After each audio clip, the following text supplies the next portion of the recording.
Aujourd'hui, 13 février, est célébrée la Journée mondiale de la radio, premier canal conventionnel d'information.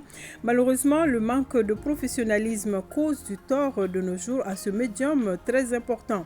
C'est du moins le constat des professionnels de la radio, approchés par notre équipe de reportage. Et nous irons à Kita et à Caille où les populations sont très heureuses de la réalisation des adductions d'eau potable et de latrines. Un projet financé par l'UNICEF pour un coût de plus de 136 millions de francs CFA. Voilà pour le sommaire. Bonjour, bienvenue dans ce journal. Informer, éduquer, sensibiliser et divertir. Oui, il s'agit de la radio. Nous célébrons aujourd'hui la Journée mondiale de la radio, un médium très important de nos jours confronté à des dérives. Pour les professionnels de la radio approchés par notre équipe de reportage, le manque de formation, les conditions de travail précaires mettent en mal l'éthique et la déontologie de la profession. Bemba Sibi Tayeb Adjaouyakoui.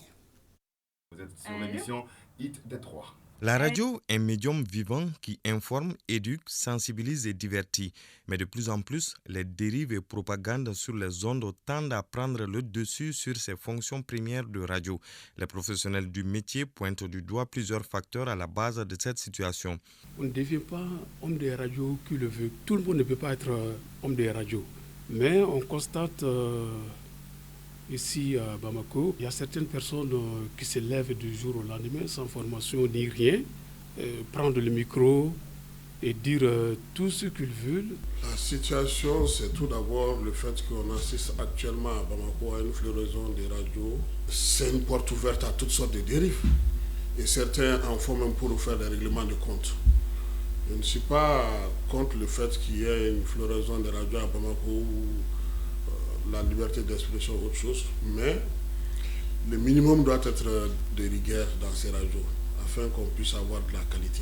Parlant de contrat de travail entre les organes qui emploient et leurs salariés, et ce qui peut être à la base des dérives, lorsque le radioteur, entre guillemets, n'est pas à l'abri des tentations, n'est pas à l'abri, est dans le besoin, en tout cas de joindre les deux bouts, il va jouer un certain jeu qui peut aller à l'encontre de l'éthique et de la déontologie de son métier.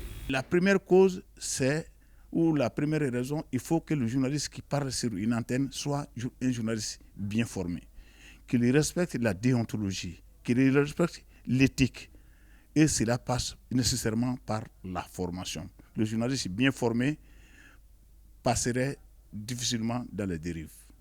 Des dérives qui sont dues donc au manque de formation et aux conditions de travail précaires qui mettent en mal l'éthique et la déontologie de la profession. Nos interlocuteurs proposent plusieurs pistes de solutions pour juguler ce problème. Chacun, en ce qui le concerne, a une partition à jouer. Autant les promoteurs de radio, autant les fêtières, autant on va dire les organes de régulation. La justice peut vraiment nous aider à régler cette situation pour quand même régulariser certaines situations au niveau des radios, quoi. Les sanctions sont des derniers recours. Donc la sensibilisation, je pense qu'elle est nécessaire, mais il faut que chaque chef d'organe forme ses agents. Pour gicler, franchement, je pense qu'il va d'abord réglementer au niveau de la HAC.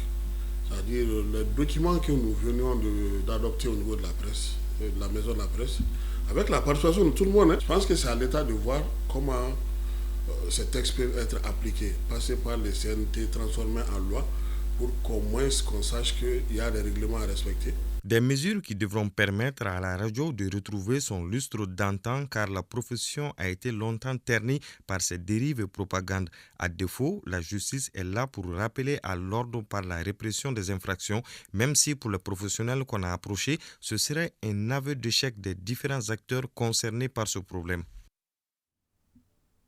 Sur un tout autre plan, la mutuelle sociale de la protection civile a tenu samedi dernier sa 14e assemblée générale, un cadre d'échange entre les adhérents et les délégués, mais aussi une occasion d'évaluer les activités menées au cours de l'année écoulée. Commentaire Mohamed Sangaré. C'est devant les délégués venus des régions et du district de Bamako que le président de la mutuelle sociale de la protection civile MIPROTEC a présenté le bilan 2022 réalisé par la mutuelle. De ce bilan, il ressort que la MIPROTEC, sur le plan social, a réalisé plusieurs activités. Au plan social, la mutuelle a livré 80 tonnes de sucre et 700 sacs de 5 kg de lait en poudre aux adhérents. 132 adhérents ont bénéficié des prêts en espèces au titre des cas sociaux. Dans le but d'améliorer le cadre de travail de la mutuelle, le mardi 22 février 2022, le directeur général de la protection civile a procédé à la pose de la première pierre du siège de la mutuelle, qui vient d'être inauguré 10 février 2023. Au-delà de ces performances, la MIPROTEC entend relever certains défis. Le recouvrement des cotisations des élèves fonctionnaires de la protection civile dès leur intégration, la réforme des prestations, notamment la gestion des prêts, l'étude d'un projet de jardin d'enfants, la concrétisation du projet de logement Un pompier, un toit. Le lieutenant-colonel sapeur-pompier Badra Alou Sissoko a salué les efforts effectués par la MIPROTEC pour l'amélioration du cadre de travail de ses membres. La livraison de produits de première nécessité aux adhérents et l'accompagnement de certains cas sociaux sont des initiatives salutaires car elles contribuent à la stabilité sociale du service. Il faut noter que c'est sur la base des recommandations de la dernière Assemblée générale que le conseil d'administration a pu réaliser les activités phares de la MIPROTEC. Je le disais dans les titres que nous irons dans la capitale de l'Arachide et la cité des rails. Plus de 136 millions de francs CFA, c'est le coût de réalisation des projets de latrines et d'adduction d'eau potable financés par l'UNICEF au bénéfice des populations des régions de Kita et de Kaï. D'autres détails avec Benoko Fofana. Dans le cadre de l'amélioration des conditions d'accès aux services d'eau, hygiène et assainissement des enfants et des femmes touchées d'urgence dans les régions de Kaï et Kita, l'UNICEF a réalisé des projets de latrines et d'adduction d'eau dans les centres de développement de la petite enfance, les centres de santé communautaires et les villages des cercles de Bafulabé, Yelimane, Kaï et dans la commune de Sefeto à Kita. Coût de réalisation, plus de 136 millions de francs CFA. Pour les remises provisoires, la première étape a concerné le cercle de Kaï. Le village de Nyamiga a reçu une adduction d'eau sommaire avec 6 bords fontaines. Abidé Dipos, Djamou et Temetesu ont reçu chacun un bloc de 2 latrines pour les centres de développement de la petite enfance. Le nombre d'enfants qu'on a ici, c'est 58 enfants. Je remercie le bon Dieu et je remercie l'UNICEF. Ces latrines-là ont été réalisées sur la base des normes aux différents CDPE de suivre les enfants dans le cadre de l'hygiène et assainissement. Le CESCOM du cercle de Yelimane a bénéficié de la réhabilitation de l'adduction d'eau. Le cercle de Bafulabé qui vient en 3e étape. Le village de Bremessou.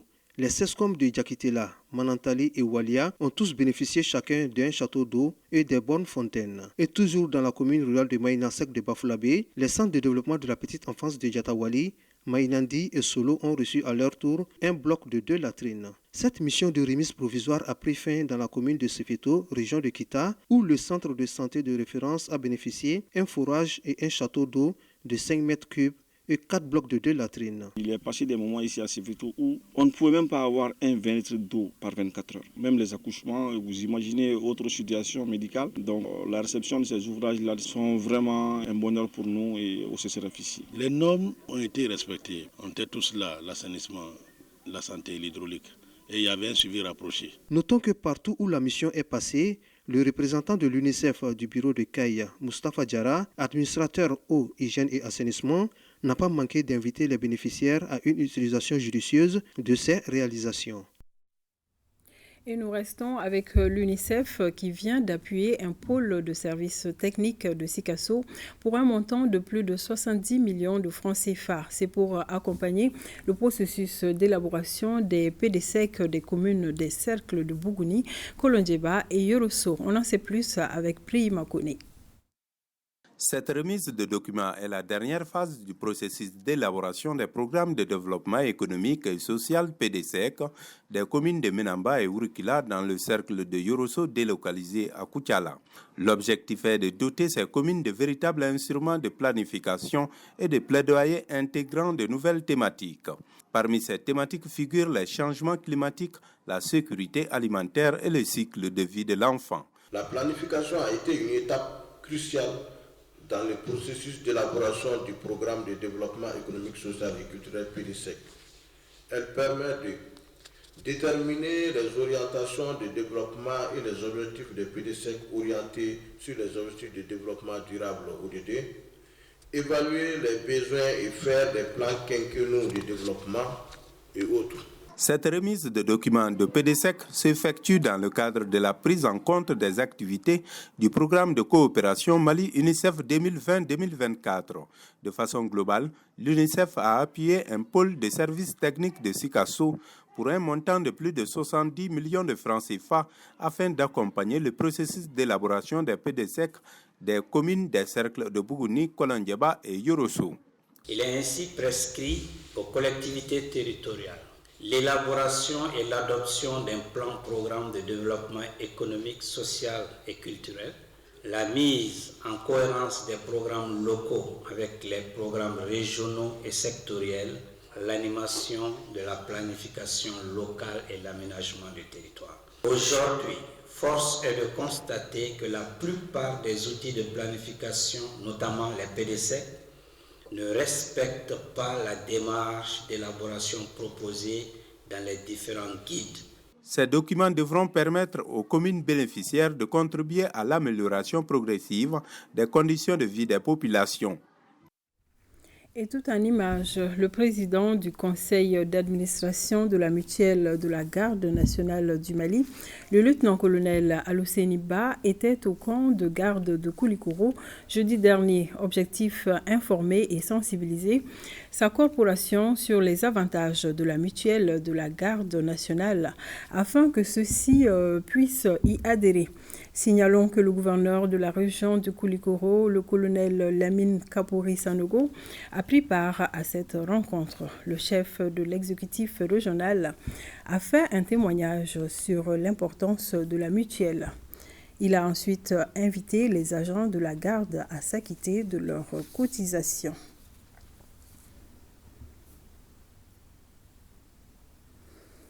À 100 à présent, c'est Bourema Traoré qui prend les commandes du bureau exécutif 2023 de la JCI Sanké. Il a décliné son programme au cours de la 26e rentrée solennelle.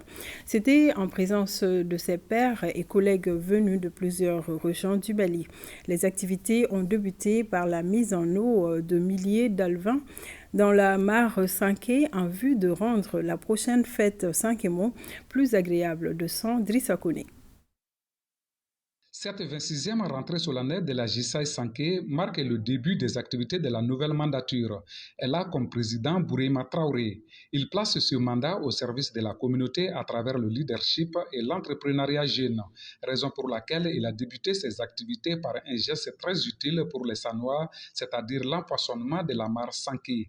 2022 a été un mandat de succès et nous allons continuer sur cette dynamique, à renforcer nos liens et toujours continuer sur les mêmes dynamiques pour dépasser le mandat de 2022 en allant vers les autorités administratives et vers la communauté aussi. Cette mandature, nous demandons à la Jeune Chambre internationale Sanké d'adapter leurs différents projets au plan d'action national, c'est-à-dire mettre l'accent sur l'entrepreneuriat et également le leadership. La prestation de serment des nouveaux membres et celle du comité directeur rentrant pour l'année exécutive, le rappel des principes sacro-saints de la JCI ont constitué les temps forts de la journée. Vous pouvez compter sur nous parce que nous sommes convaincus qu'une jeunesse bien formée, une jeunesse citoyenne permettra au Mali de se redresser plus rapidement qu'on ne le pense. La JCI est unique à travers ses œuvres que nous voyons à travers les médias. Nous sommes convaincus qu'elle permettra un changement des hommes et des esprits pour la citoyenneté plus responsable. La rentrée solennelle JCI Sanké 2023 a été agrémentée par un dîner gala au cours duquel des personnes sont récompensées. C'est là aussi que s'est déroulée la passation des charges entre le président sortant Moussaf Keita et son successeur Bourema Traoré. Et dans la même veine, rentrée solennelle locale de la Jeune Chambre internationale de Koulikoro au titre de 2023. C'était autour d'un dîner gala organisé par les membres de la GCI locale. Le thème de cette année invite la jeunesse de Koulikoro à embrasser le secteur de l'entrepreneuriat afin de créer de la valeur ajoutée à partir des ressources limitées. Compte rendu Djemba Moussa Konaté. JCI Koulikoro, une organisation locale des jeunes leaders entrepreneurs au service de la communauté. C'est le thème retenu pour la rentrée solennelle 2023 de l'organisation locale de Koulikoro. Pour la réussite de cette mission, le nouveau bureau de la JCI Koulikoro s'est fixé 4 objectifs. Axe 1, notoriété et visibilité de la marque JCI. Axe 2, développement des compétences en leadership. Axe 3, structure ouverte, efficace et durable.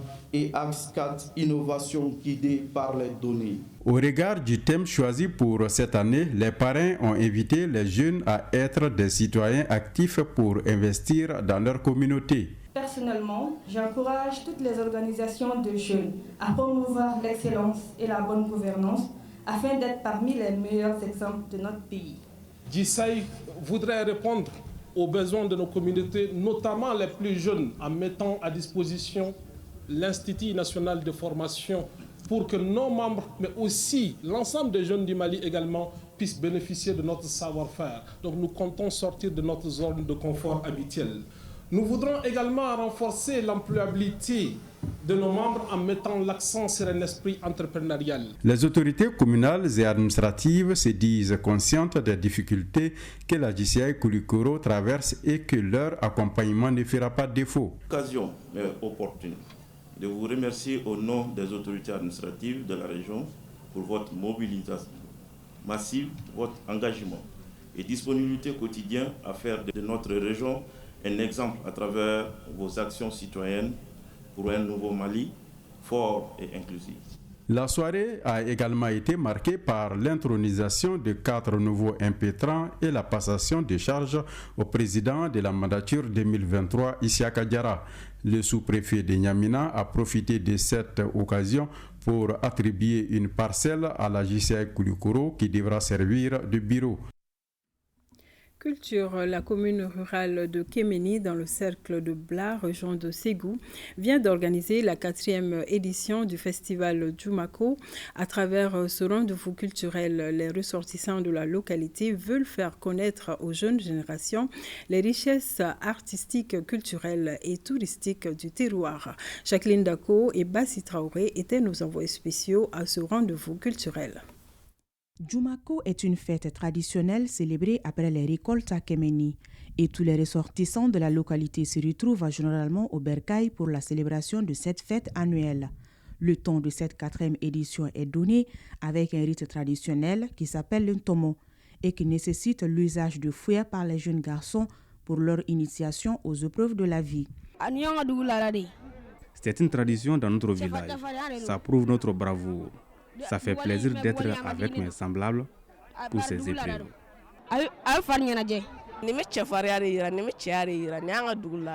Cette pratique démontre la bravoure d'un homme et c'est une tradition de notre village. Le fouet fait mal certes, mais quand tu arrives à supporter les coups, tu es compté parmi les braves hommes. Chaque parent soutient son enfant dans cette initiation où l'on doit faire preuve de bravoure. Nous leur offrons des cadeaux et leur formulons des bénédictions. C'est une pratique que nous les mères aimons. Ça prouve l'endurance de nos enfants. Je souhaite que cette tradition soit perpétuelle. Cette 4e édition est placée sous le thème « La culture, paix et développement durable ». C'est une tradition reconnue et sacrée dans nos cultures. Et cela va permettre à la nouvelle génération de savoir qu'est-ce que signifie le ndomo, qu'est-ce que signifie les bois sacrés, c'est-à-dire Kasuke, Kacholo et Yapeta. Et qu'est-ce que signifie Blona, Kafigo. Et pas oublier d'autres fameux Balanzanimani. On note que la visite des sites touristiques reste l'un des menus de ce festival pour rappeler aux jeunes générations les vestiges d'un passé qui a façonné les caractéristiques du peuple Mianka, matérialisées par le courage, le don de soi et le respect de l'autre. Pour un rappel, Kéméni est une commune cosmopolite regroupant à la fois Mianka, Sarakoulé et Bambara. Et pour terminer, nous vous emmenons sur les berges du fleuve Niger qui ont servi de cadre pour la tenue de la deuxième édition de l'exposition Miroir des déesses d'Afrique. L'événement organisé par l'association Les Déesses Solidaires met en lumière le savoir-faire des femmes dans le domaine de l'habillement et de l'agroalimentaire. Elles sont de plusieurs nationalités différentes à prendre part à la rencontre. Mariam Koulibaly. Deuxième du genre, l'exposition Vente Miroir des déesses d'Afrique est une sorte de vente privée ouverte au public. L'événement met en lumière les articles et produits locaux confectionnés par les femmes africaines. Dans notre plan d'action, nous avons prévu organiser des expositions ventes pour montrer le savoir-faire de nos femmes. Voilà, parce qu'il y a des femmes qui ont vraiment l'ingéniosité, qui font vraiment des merveilles, mais qui manquent de visibilité. L'initiative qui regroupe les ressortissantes des différents pays de l'Afrique est un véritable cadre d'intégration sous-régionale et de promotion de l'entrepreneuriat féminin. C'est une belle initiative parce qu'elles ont décidé elles-mêmes de se prendre en main et de mener des activités qui promeuvent la culture burkinabé et la culture africaine. Évoluant dans des domaines différents, chacune des exposantes y trouve son compte.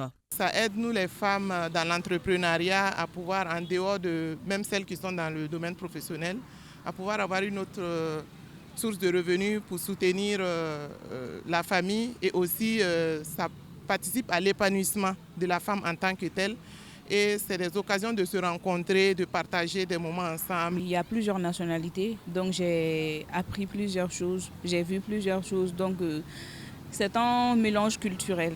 Créée en 2020, l'association Les Déesses Solidaires regroupe les femmes de différentes nationalités. Elle se donne comme mission la promotion de la femme africaine et la conservation des valeurs traditionnelles africaines. Merci de nous avoir suivis. Bonne journée de radio et excellente semaine à vous.